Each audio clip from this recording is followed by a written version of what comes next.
कहानी है गरीब रोशनी की, जो अपनी दो बेटियों कोमल और प्रिया के साथ रहती थी। रोशनी के पास थोड़ी बहुत जमीन थी, जहां वो खेती करके अपनी बेटियों का पेट पालती थी। एक साल रोशनी की फसल ना हो सकी, जिससे रोशनी हिम्मत हार गई। मेरी की हुई सारी मेहनत पर पानी फिर गया। अब मेरे पास खोटा सिक्का नहीं बचा। मैं अपनी बेटियों को क्या खिलाऊंगी?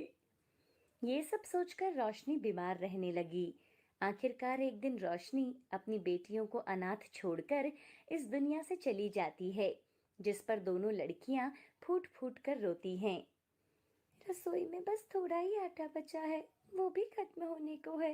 अब हम दोनों को खेत की देखरेख करनी होगी। हाँ दीदी, चलो खेत में चलते हैं। दोनों बहनें अपने खेत में जाती हैं। वहां लगे बंजर जामुन के पेड़ को देखकर, दीदी, लगता है इस पेड़ पर जामुन नहीं उगेंगे। क्यों ना हम इस पेड़ को जड़ से साफ करके यहाँ भिंडी और तोरई लगा दें। नहीं प्रिया, देखो इस जामुन के पेड़ में जान आ चुकी है और ये सजीव की गिनती में आते हैं। ये भी हमारी तरह सांस ले सकते हैं, इसलिए हमें कोई हक नहीं कि हम इसकी जिंदगी छीन लें, चाहे ये फल दे या ना दे। दोनों बहनें मिलकर जामुन के पेड़ की खूब देखभाल करती थी। ऐसे ही समय बीत जाता है। एक दिन सोहनलाल सेठ कोमल और प्रिया के घर की चौखट पर जोर जोर से चिल्लाता हुआ आता है।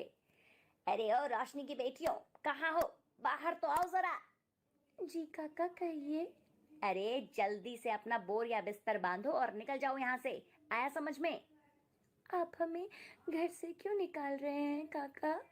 क्योंकि तेरी माँ ने मुझसे कर्ज लिया था और उसने अभी तक मेरा कर्जा नहीं दिया है, इसलिए आज से ये घर मेरा हुआ। घर छिन जाने के डर से दोनों बहनें सेठ के आगे गिड़गिड़ाने लगती हैं। ऐसा मत कहिए काका, हमसे हमारा घर मत छीनिए। हमें कुछ दिनों की मोहलत दे दीजिए, हम आपकी पाई पाई चुका देंगे काका। ठीक है, अगर कुछ दिनों बाद मुझे मेरे पैसे नहीं मिले तो मैं तुम दोनों अनाथ बहनों को घसीट कर घर से बाहर निकाल दूंगा, समझी तुम दोनों? तभी सेठ वहां से चला जाता है। दीदी, हमारे पास तो खुद खाने के लिए पैसे नहीं है, ऐसे में हम काका के पैसे कैसे चुकाएंगे? पता नहीं प्रिया, चलो खेत चलते हैं, पेड़ों को पानी देना है। दोनों बहनें अपने खेत में जाती हैं। तभी प्रिया जामुन के पेड़ को देखकर चौंक जाती है। दीदी, दीदी, ये देखो, हमारे जामुन के पेड़ पर फल भी आ गए हैं। अरे वाह, हमारे इतने दिनों की मेहनत सफल हुई। अब हम इसे बाजार में बेचकर अच्छे खासे पैसे कमा सकते हैं। दीदी, ये जामुन कितने मीठे और रसीले दिख रहे हैं। क्या मैं एक जामुन तोड़ लूं? हाँ हाँ, क्यों नहीं, तुम इसे खा सकती हो। जैसे ही प्रिया जामुन तोड़ती है, वैसे ही वहां फिर से जामुन आ जाता है। दोनों बहनें हैरान हो जाती हैं। देखो दीदी, ये कैसा जामुन है? इस पर तो फिर से जामुन उगाए हैं। हाँ प्रिया, हैरानी तो मुझे भी हो रही है। तुम जामुन खाकर तो देखो। जैसे ही प्रिया जामुन खाती है, दीदी, दीदी, ये देखो, ये तो सोने के बीज बन गए।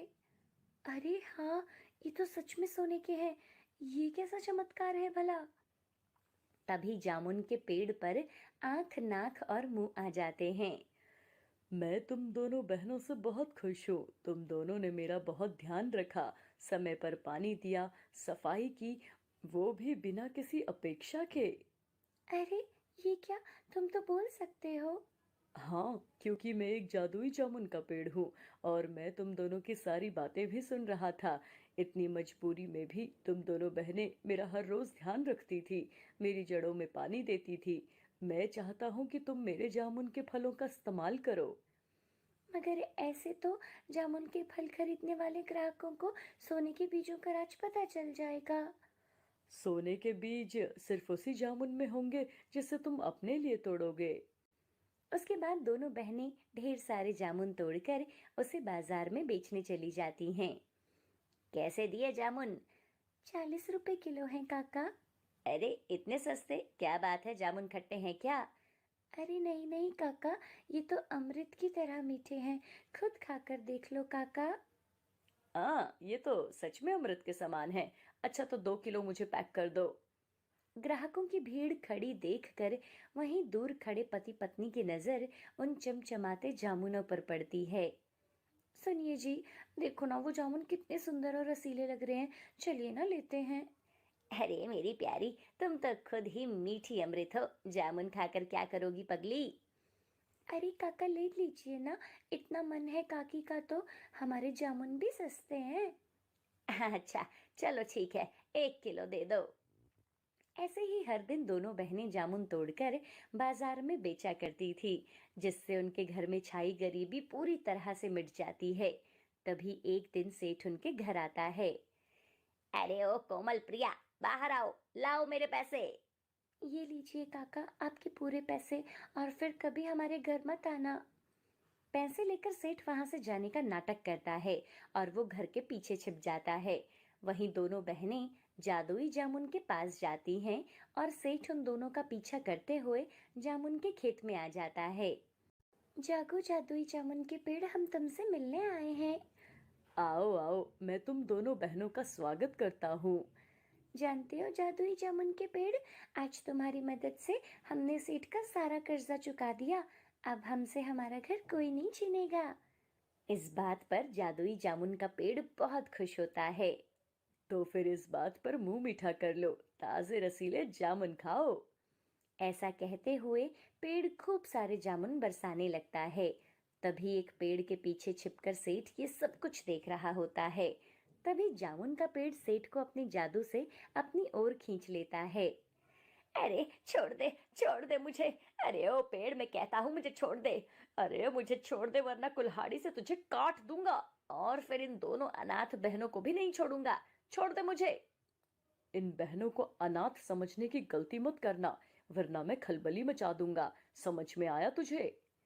ऐसा बोलकर जादुई जामुन का पेड़ सेठ को अच्छे से मजा चखाता है, जिसके बाद सेठ बिल्ली की तरह भाग जाता है।